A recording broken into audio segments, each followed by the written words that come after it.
We also decided it was important, although most of our associate and assistant editors were using these guidelines, we decided to make it explicit about things that we really want to decline, not simply because partly because they're weak research designs, but for very specific reasons.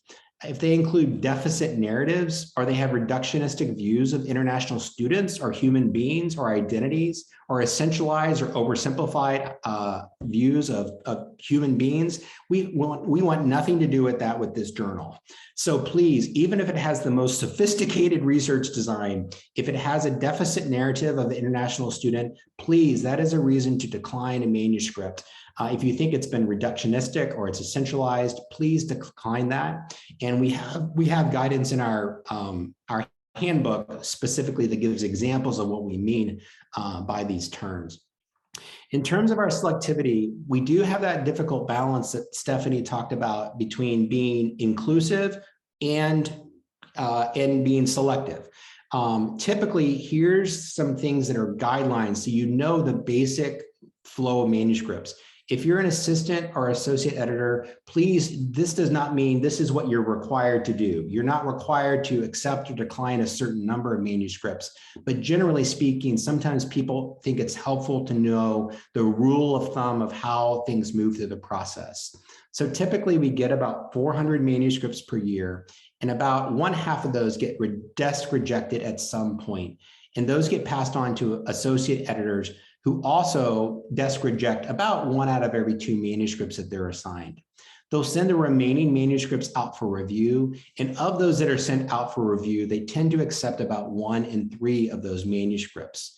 Again, it doesn't mean that if you're an assistant editor or an associate editor and you're accepting more, or that's going to be a problem, but it does help us make sure that we're not in a situation where if we accept too many manuscripts, authors will be waiting multiple years until their work is published. And so we need to make sure that we are being very purposeful, but we can work with authors as much as we can.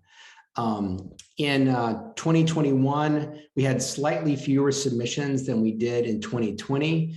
But our associate editors, again, have done a fantastic job because we're really on pace to have about 8 articles per issue now, which is going to be a much more sustainable workload for our hardworking production team that does all the layout and formatting, indexing, putting on the website of every single journal article. Some tips, and then I think we're going to do some walkthrough and then conversation. We've highlighted this: pick 1 or 2 days when you're going to check the system. Please do this about once a week or at least once every 2 weeks. We can't be in a situation where I do know there's things get busy and sometimes people can't check the system for 6 to 8 weeks.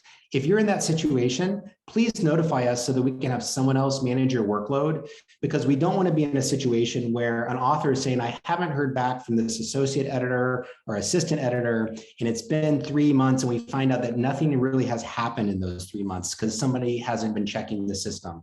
So it's really important that you check the system on a regular basis. And if for some reason we're very flexible and supportive, if you cannot check the system on a regular basis, please let Stephanie or myself or Krishna know, and we'll just make sure that someone's covering for you. That's not at all a problem. We just want to make sure there's no manuscripts, that all manuscripts are getting the attention that they deserve and the authors are getting the timely decisions that they deserve.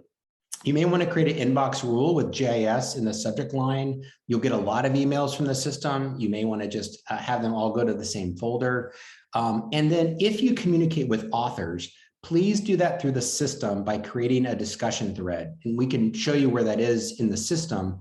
But the reason to do that rather than over email is if you make a decision related to a manuscript. For example, if you say that an author has 60 more days to submit a revision, and our team doesn't know that, they automatically clean out the manuscript of the system of late submissions to make sure that because there's certain guidelines that we follow. But if we don't know that that's what the decision that's been made, that manuscript could get cleaned out without that being documented. And so really always communicate through authors through the system. That way, every interaction with that author is documented. It doesn't mean you can't email them back, but make sure that you also email them through the system so that we can timestamp when different decisions are made and by who they were made, so that we can track all the manuscripts that we're trying to follow.